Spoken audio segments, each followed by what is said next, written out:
just get into the factory, we can see the chairs that have been changed. Firstly, let me just contact. If you could ask, maybe we go over to the dorms now, but if you could ask, if there's any way we can just go to that one place. We don't need a factory tour, we just want to see her. This is Keith Bredge reporting in Western China. Over the past year, the New York Times has focused on the globalization of production of electronic devices, including the sometimes grim labor conditions at factories making Apple iPhones, iPads, and laptop computers here. After publishing reports about harsh and sometimes unsafe environments, we began to hear about a response from Apple, as well as its contractors, and efforts to improve working and living conditions for employees. We also heard that Hewlett-Packard might already be following better practices that could be a model for others in the electronics industry.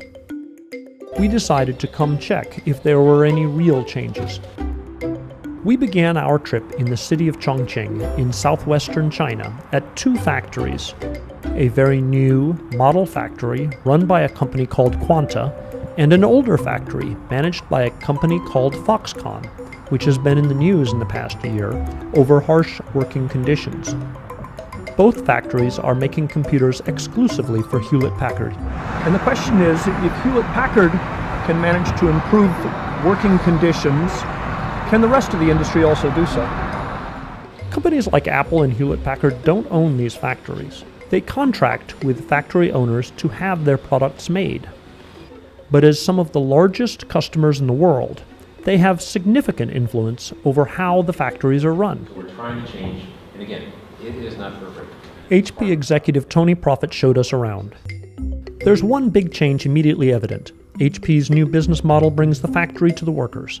Traditionally, factories have been in big coastal cities like Shanghai or Shenzhen, and factory workers came from other parts of the country, usually inland and far away.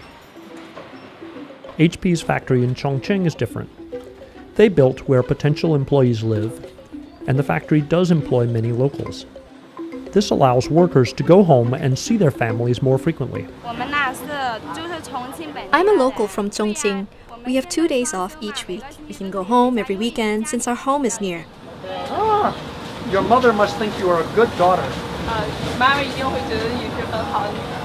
Yes, every time I come home, my mother is very happy. I used to work in a different factory, and they let me work overtime, so I would make more money and have more savings. So why did you move here? Because my home is near here. We visited assembly lines as well as recreational and dormitory facilities. The facilities for workers at Quanta looked like some American college campuses. Workers have access to free food, internet lounges, a martial arts gym, and even 2 karaoke bars. The dormitories also include venues like bookstores, a pharmacy, and a hair salon where a cut costs a little over $1. You now have about 13,000 workers at the factory here, and they're expanding. They're preparing to have 40,000 workers here, all of them making computers for Hewlett-Packard.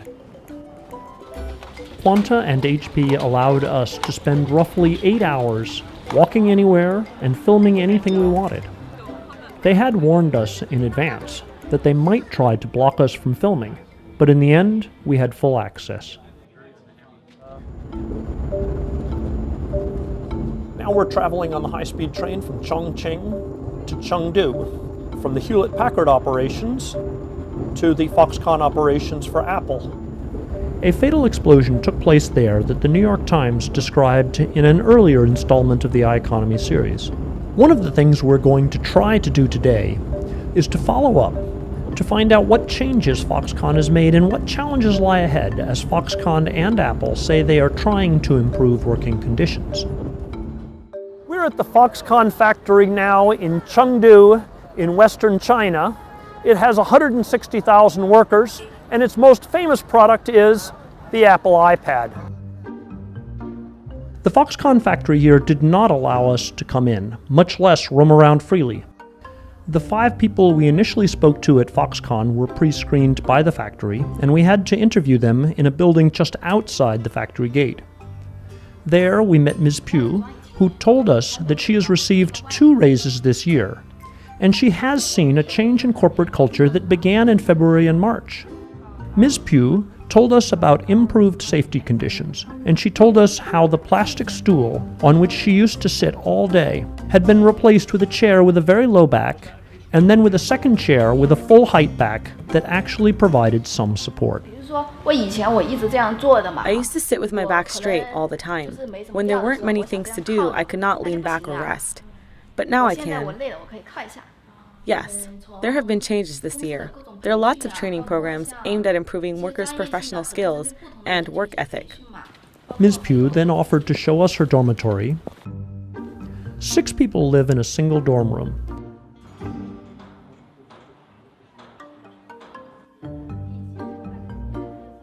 We noticed the balcony door and the window were both jammed wide open when we visited Ms. Pugh's room, and nobody had been able to push them closed. You can't make 160,000 people happy all the time, perhaps even most of the time. But the question is whether you can treat them with a standard of decency that would meet an impartial outside observer's sense of what's right. Despite our best efforts, the company would not let us into the factory even to see Ms. Pugh's new chair. So we left the factory and dorms and discreetly returned after nightfall to an area of eateries near the dorms. We wanted to meet people without being visibly shadowed by company minders and government security personnel. In the course of reporting this story, my colleagues and I spoke with more than 70 Foxconn employees, one at a time, in Chengdu over the course of a month, to get a sense of what has changed. Foxconn is more humane than other companies in terms of company culture or the cafeteria and so on. It is more disciplined and stable. It doesn't matter if it is the annual leave or Lunar New Year, there is always welfare for the employees. As an ex-soldier and employee at Foxconn, Foxconn is just like home to me. Yet many workers, particularly young men and women in their late teens who grew up as only children because of China's one-child policy, do not want to live under quasi-military discipline. Several workers told us of obscenity-laden harangues by factory foremen at Foxconn when they made mistakes or did not work quickly enough. 2 women told of a friend who had returned in tears to her dormitory and even briefly thought of suicide. They refused to go on camera. Such stories were the exception, however, not the rule. But they show that the Foxconn factory in Chengdu can still be a tough place to work at times. One of the biggest changes this year has been that these factories are limiting the number of hours people are allowed to work. That has reduced overtime pay. But the factories have been raising basic pay. So workers keep overall compensation roughly the same and have more free time. The picture that emerges is one of a company that is making some changes, particularly material changes, but the corporate culture has changed much less. For the Apple iPads, are they being produced yet by workers under conditions that many Americans or Europeans would choose for themselves? Probably not. Are they being produced under conditions that are much better than those 10 years ago in China? Yes. And are, compared to a year ago, a little better, but it's still undergoing change.